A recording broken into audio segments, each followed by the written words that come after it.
None of you match your father's DNA. Dr. Hassan's words hung in the air like smoke. I watched my brother Uche's face turn gray. My sister Ada made a sound like someone had punched her in the stomach. Ibuka, our youngest brother, just stared at the brown folder on the doctor's desk. 3 siblings. 3 different fathers. One mother who had been hiding this secret for 40 years.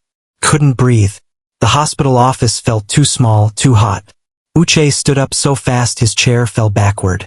He didn't pick it up. He just walked out, slamming the door so hard the windows shook. Ada started crying, then her eyes rolled back. She fainted right there in the leather chair. Dr. Hassan rushed to help her while Ibuka and I sat frozen, staring at each other. How? Ibuka whispered. How is this possible? But I knew the answer was waiting for us at home. In Mama's eyes, in her fading memory, in the truth she had been trying to tell us for 3 weeks now, ever since her 70th birthday party when everything started to fall apart. Let me tell you how we got here. 3 weeks earlier, Mama turned 70. Our compound in Enugu was full of people, music, and food. White canopies covered the yard. Women in bright wrappers danced. Men sat under the mango tree drinking palm wine. Mama sat in her special armchair wearing a gold head tie and her best wrapper, smiling at everyone. I stood by the rice coolers watching her. She looked so happy, so peaceful. I thought about how lucky we were to still have her, 5 years after Papa died. Then, halfway through the party, everything changed. Mama stood up suddenly. The music was loud, but somehow everyone noticed. The dancing slowed. Conversations stopped. Mama looked around the compound with confused eyes. "Where is Chuka?" she said loudly. He should not hear this part of the story. I froze. The serving spoon in my hand stopped moving. Chuka? Who was Chuka? Mama's best friend, Auntie Ngozi, rushed over. "Mama, which Chuka? What are you talking about?" Mama frowned at Auntie Ngozi like she had asked a stupid question. "My first son now. The one I lost because of your father." The compound went completely silent. Even the music seemed quieter. I looked at Uche. He looked at Ada. We were all thinking the same thing. We didn't have a brother named Chuka. There were only 4 of us. Me, Uche, Ada, and Ibuka. For children. Not 5. First what? Uche whispered to me. His voice shook. Guests started whispering. Some began packing their bags of rice and meat quietly. Others pretended to check their phones. Within 20 minutes, half the party had left. The ones who stayed did it out of politeness, but their eyes were full of questions. Mama sat back down, looking confused about why everyone was staring at her. She smiled at me like nothing had happened. I tried to smile back, but my hands were shaking. That night, after the last guest left, the 4 of us sat in the living room in silence. Nobody knew what to say. The next morning, we gathered in the living room before Mama woke up. The air felt thick and heavy, like before a rainstorm. Uche paced back and forth. "Mama is getting old. This is dementia starting. That's all. But she has never said anything like that before," Ada argued, flipping through Mama's medication bottles on the table. "Never. Not once in 70 years. Ibuka, who rarely spoke in family arguments, said quietly, "Why did she say Papa was involved? Why did she blame him?" Before anyone could answer, Mama walked into the room. She looked rested, calm, like yesterday's party had been perfectly normal. She sat down in Papa's old chair and folded her hands in her lap. We all stared at her, waiting. Then she said very calmly, "Children, one of you is not your father's child." Ada screamed. Uche started shouting questions. Ibuka knocked over a glass of water. I just sat there, unable to move. Mama began to cry. Deep, painful sobs that shook her whole body. We tried to calm her down, but she cried harder. "I'm sorry," she kept saying. "I'm so sorry." Then, in the middle of her crying, she stopped. Just stopped. She looked at all 4 of us with confused eyes and asked, "Why are you all staring at me like that?" It was like someone had pressed a reset button in her brain. She didn't remember what she had just said. She didn't remember crying. She just looked confused about why we were upset. Mama, I said carefully, you just told us something very serious. What did I say? She looked genuinely puzzled. We tried to explain, but she shook her head. I don't remember saying that. Why would I say such a thing? She got up and went to the kitchen to make tea, leaving us sitting there in shock. Uche turned to me. This is not normal forgetting. Something is wrong with her.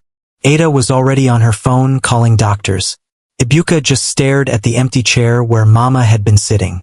By afternoon, our relatives had heard about the birthday party incident. Auntie Ngozi came first, then Uncle Emeka, then more aunties and uncles. Soon the living room was full of people all shouting at once. Why are you people stressing Mama? Uncle Emeka yelled at us. She is 70 years old. Leave her alone. She said things that don't make sense. Uche tried to explain. So what? Auntie Blessing hissed. Old people talk nonsense sometimes. Stop forcing her to explain. But Mama wasn't done.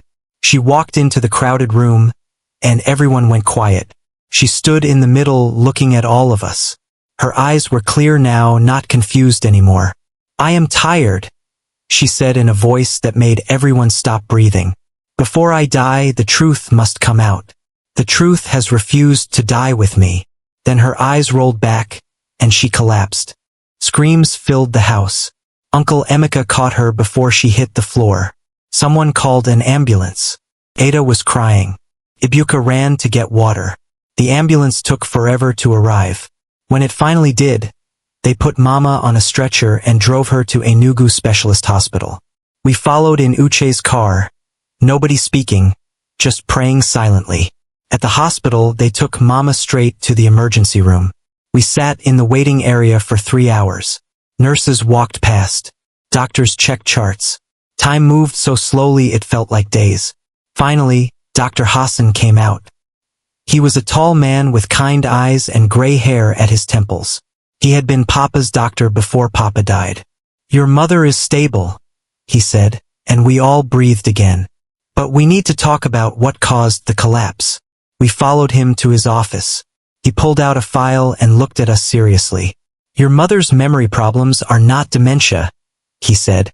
They are triggered by repressed trauma resurfacing. Trauma from what? I asked. Dr. Hassan sighed. She has been carrying something heavy for decades. The brain cannot hold secrets forever. Eventually, they break through. They kept Mama in the hospital for observation. We took turns staying with her at night. On the third night, it was my turn. I slept in the chair next to her bed, listening to machines beep softly. Around midnight, I woke up suddenly. Something felt wrong. Mama's bed was empty. I jumped up, my heart racing. Manga. She wasn't in the bathroom. I ran into the hallway. Nurse, my mother is missing. The nurses started searching. Security checked the floors. We looked everywhere. I was panicking, imagining terrible things. Then a security guard called from outside. We found her. I ran outside and saw Mama sitting on the ground behind the building. She was hugging herself and rocking back and forth, crying softly. Chuka, she whispered. Forgive me, my son. That name again. Chuka. I knelt beside her. Mama, who is Chuka? Please tell me. But she just kept crying and rocking, lost in a memory I couldn't see. The next morning, something changed. Mama woke up with clear eyes. She looked at all 4 of us sitting around her hospital bed and said, I need to tell you something. I should have told you a long time ago. We leaned forward, waiting. Before I married your father, she began, her voice shaking, I had a son. His name was Chuka, but he died because of a mistake I made. Your father helped me hide it. The room felt like all the air had been sucked out. Ada grabbed my hand. Uche's mouth fell open. Ibuka looked like he might throw up. You had another child? I whispered. Before us? Mama nodded, tears running down her face. But that's not all. She looked at each of us. Your father was not the saint you thought he was. He saved me, yes, but he also controlled me. He made me bury my past so deep I almost forgot it myself. What do you mean? Uche asked. But Mama just shook her head. Go home. Check my wardrobe. Top shelf. There's a brown envelope. Ada and I drove home together. Neither of us spoke. What could we say? Our mother had a secret child who died. Our father wasn't who we thought he was. Nothing made sense anymore. At home, I went straight to Mama's room. Her wardrobe smelled like mothballs and old perfume. I climbed on a chair and felt around the top shelf. My fingers touched paper. The envelope was brown and old, with words written on it in Mama's handwriting. To be opened if my mind fails. My hands shook as I opened it. Inside were 3 things. First, a torn birth certificate. The name said Chuka Okafor. Date of birth, March 15, 1979. Mother's name, Ijeoma Okafor. Father's name, blank. Second, a faded photograph. Mama looked so young, maybe 20 years old. She was holding a baby and smiling, but her eyes looked scared.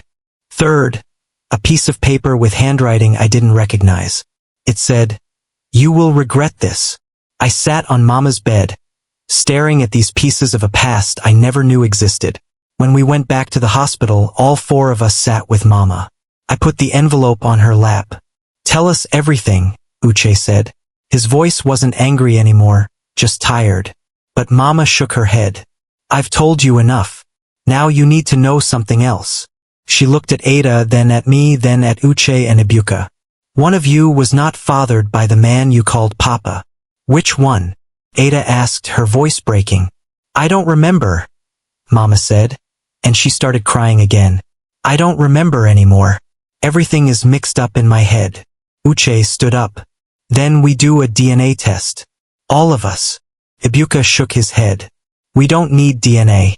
We need the truth. But the damage was done. Suspicion had entered our family like poison. By the time we left the hospital that day, we were looking at each other differently. Wondering, doubting, each of us thinking, is it me? Am I the one? The next few days were terrible. Uche barely spoke to any of us. Ada cried all the time. Ibuka started coming home late, smelling like beer. And I walked around the house like a ghost, trying to hold everyone together while falling apart inside. The whispers started. Uche said to Ada one night, when he thought I couldn't hear, maybe you're the one Mama meant. You don't look like any of us. Ada shot back. Your birthday doesn't add up. Mama and Papa got married in June, but you were born in December the same year. Ibuka and I stayed out of their fights, but the doubt was in our minds too. Every time I looked in the mirror, I wondered, do I look like Papa? Do I have his nose, his eyes, his smile? Finally, after a week of this torture, Uche made an appointment at a private clinic. We're all getting tested, he said. Everyone. This ends now.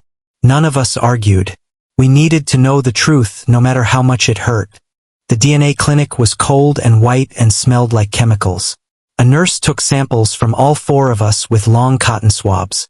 She was professional and quiet, probably used to families falling apart in her office. Results in 2 weeks, she said, putting our samples in labeled bags. 2 weeks, 14 days, 336 hours of waiting and wondering. Mama came home from the hospital during that time. She seemed better, more stable. But there was a sadness in her eyes that never went away. Sometimes I would find her sitting by the window, staring at nothing, tears running down her face. Mama, I asked her once, what happened to Chuka? She looked at me like she was seeing through me into the past. I killed him, she whispered. It was my fault he died. Mama, no. It was my fault. She kept repeating it, rocking back and forth, until I had to call Ada to help calm her down. Those 2 weeks felt like 2 years. Finally, the day came. All 4 of us sat in Dr. Hassan's office at the hospital. He had offered to be there when we got the results, to help us process whatever we learned. The envelope sat on his desk. None of us could look at it. Dr. Hassan spoke gently. Before we open this, I want you to remember that DNA doesn't change who you are. It doesn't change the love you've shared or the family you've built together. Just open it, Uche said harshly. Dr. Hassan opened the envelope slowly. He pulled out a paper and read it silently. His face changed. He looked up at us with sad eyes. I'm very sorry, he said, but none of you match your father's DNA. That's when the room exploded. That's when Uche stormed out. That's when Ada fainted. That's when our entire understanding of our family shattered into a million pieces. And that's when I realized Mama's secrets were deeper than any of us had imagined. We brought Ada home after she woke up. She didn't speak the whole drive. None of us did. What was there to say? Our entire lives had been built on a lie. At home, Mama was sitting in the living room waiting for us. She knew. Somehow, she knew we had gotten the results. Sit down, she said quietly. All of you. We sat like children being scolded, even though we were adults. Even though we had just learned that everything we thought we knew about our family was false. I didn't cheat on your father, Mama said, looking at each of us. I need you to understand that first. I didn't betray him. Then explain, Uche said coldly. Explain how 4 children have 3 different fathers, and none of them is the man we called Papa. Mama took a deep breath. Your father wasn't your biological father, but he was your father in every way that mattered. And to understand why, I need to tell you about my life before I met him. Mama's hands shook as she began her story. I was 19 when I got pregnant with Chuka. His father was a man named Obi. I thought he loved me. I was so young and stupid. She looked at the window at something far away. But Obi was violent. He beat me for small things. If I cooked the soup wrong. If I smiled at another man. If I breathed too loud. My chest felt tight listening to her. When I got pregnant, it got worse. He beat me until I lost 2 teeth. I ran away to Lagos and hid with my aunt. I had Chuka there. For 2 years, I thought I was safe. What happened? Ada asked softly. Obi found us. Mama's voice broke. I don't know how, but he found us. He came to my aunt's house drunk and angry. He wanted to take Chuka. We fought. I screamed for help. Obi pushed me, and I fell into him and Chuka. She couldn't finish. She just cried, and we sat there frozen, watching our mother relive the worst moment of her life. Chuka fell down the stairs, Mama finally said. He was only 2 years old. He died in my arms before the ambulance arrived. We were all crying now, even Uche, who tried to hide it. I wanted to die, Mama continued. I tried to die, but my aunt saved me. She took me to a hospital. That's where I met your father. Papa? I asked. Mama nodded. He was a nurse there. He was kind to me when everyone else looked at me like I was cursed. He talked to me, brought me food, made me laugh when I thought I would never laugh again. She smiled through her tears. We fell in love, but I was broken. I couldn't have children anymore. The doctors said the trauma and injuries from Obi's beating had damaged something inside me. Your father married me anyway. But then how? Ibuka started to ask. How did I have you? Mama finished. That's the rest of the story. Mama stood up and walked to the window. Your father couldn't have children either. He had been sick with mumps as a teenager, and it left him unable to father children. We were 2 broken people who wanted a family. She turned to face us. So we made a choice. A choice we thought would give us the family we couldn't have naturally. We used donors. Different donors for each of you. The room was completely silent. Back then, in the early 80s, this was very secret. Very shameful. Nobody talked about it. We went to a private clinic in Lagos. They matched us with men who looked like your father. Men who would never know they had children. So we're all from different fathers? Ada asked. Yes, but your father raised you. He loved you. He stayed up nights when you were sick. He worked extra shifts to pay for your school fees. He was your father in every way except blood. Uche's voice was cold. But you lied to us for 40 years. Mama flinked. Yes, we lied.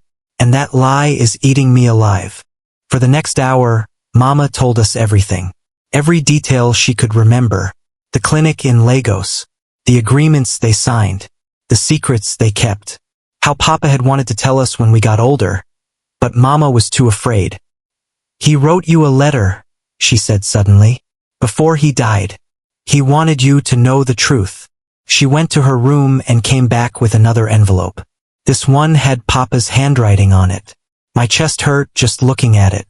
Uche took it with shaking hands and opened it. He read silently, his face changing as he went through the words. Then he passed it to Ada, who passed it to Ebuka, who passed it to me. Papa's letter was beautiful and heartbreaking. He apologized for the secrets. He explained how much he loved us. He begged Mama to tell us the truth before her mind started failing, because he knew the secrets would hurt her. Tell them, he wrote. Tell them before the silence eats you alive. Because it's eating me already, and I'm dying with it. After we read the letter, nobody spoke for a long time. We just sat there, holding pieces of a truth that changed everything but also changed nothing. Finally, Ebuka said quietly, "He was still our father." "Yes," Ada agreed, wiping her eyes. "DNA doesn't change that." But Uche wasn't ready to forgive. He stood up. "I need time," he said. "I can't just pretend this is okay." He walked out and we heard his car start and drive away. He didn't come home that night, or the next night. On the third day we got worried. I called his phone over and over, but he didn't answer. Ada drove to his office, but his coworkers said he had taken leave. Mama was getting worse. The stress of finally telling the truth seemed to break something in her. She stopped eating. She barely slept. Sometimes I would hear her crying at night, calling for Chuka, calling for Papa, calling for forgiveness that she couldn't give herself. On the fourth day, Uche finally came home. Uche looked terrible. His eyes were red, his clothes wrinkled, his face covered in stubble. But something in him had changed.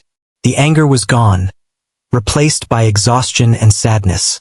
"I'm sorry," he said to all of us. "I'm sorry for running away." Mama tried to stand, but Uche went to her and knelt beside her chair. "No, Mama. I'm sorry. You were trying to protect us.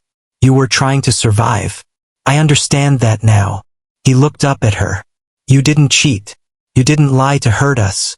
You lied to protect us. And Papa loved us more than blood ever could." Mama cried and touched his face. My son. My son." We all gathered around her then, all four of us. We cried together for the father we had lost, for the brother we never met, for the secrets that had eaten our mother alive for 40 years, and for the truth that finally had light. Over the next few weeks we learned to live with the truth. It wasn't easy. Some days were harder than others. Some days I woke up and forgot, and then remembered, and the shock hit me all over again.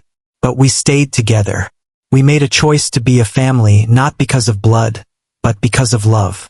Because Papa had taught us that family is who stays when everything falls apart.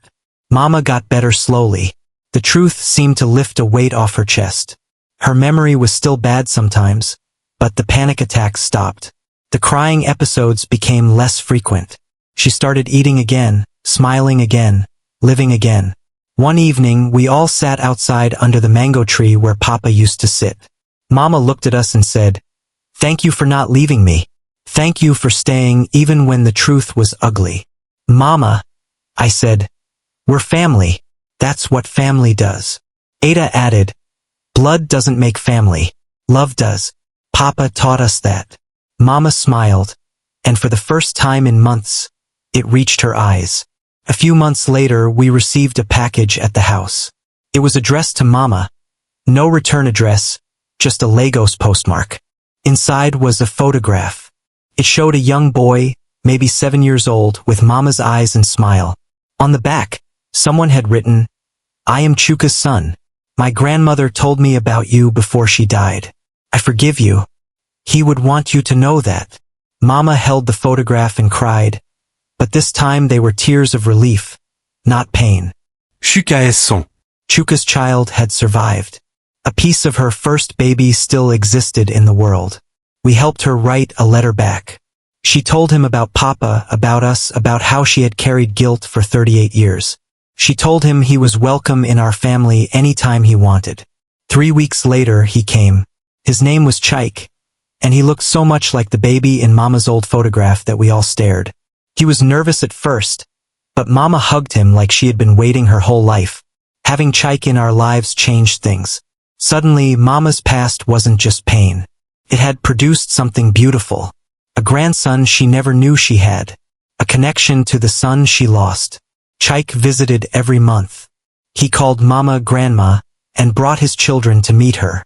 Watching her hold Chuka's grandchildren healed something in her that even our forgiveness couldn't touch. One afternoon, sitting under the mango tree, Mama said to all of us, "I spent 40 years trying to bury my past. I thought if I pushed it down deep enough it would disappear. But pain doesn't disappear. It just waits." She looked at each of us. "Your father knew that. That's why he wanted me to tell you the truth. Because secrets don't protect us. They poison us." Ibuka asked, "Do you regret it? The way you did things?" Mama thought for a long time. "I regret the lies, but I don't regret the life we built. You four are the best thing I ever did. Even if we're not connected by blood." Today, 2 years after Mama's birthday party changed everything, we're still here. Still a family. Still learning what that means. We visit Papa's grave together now, all 5 of us including Chaik. We tell him about the truth, about the forgiveness, about how his love was stronger than any DNA test. Mama's memory still fails sometimes. She still has bad days when she forgets our names or thinks she's young again. But the panic is gone. The guilt is lighter. She can talk about Chuka now without breaking down. She can look at his grandson without crying. Last week, we took a family photo. All of us together, me, Uche, Ada, Ibuka, Mama, and Chaik with his family. We put it on the wall next to Papa's picture. Looking at it, I realized something. We're not a perfect family. We never were. But we're real. We chose each other. We stayed when it was hard. We forgave when it hurt. And maybe that's what family really is. Not blood. Not DNA. Not secrets. Just people who choose to stay, even when the truth shakes everything. Mama was right. The truth finally found light. And in that light, we found each other again.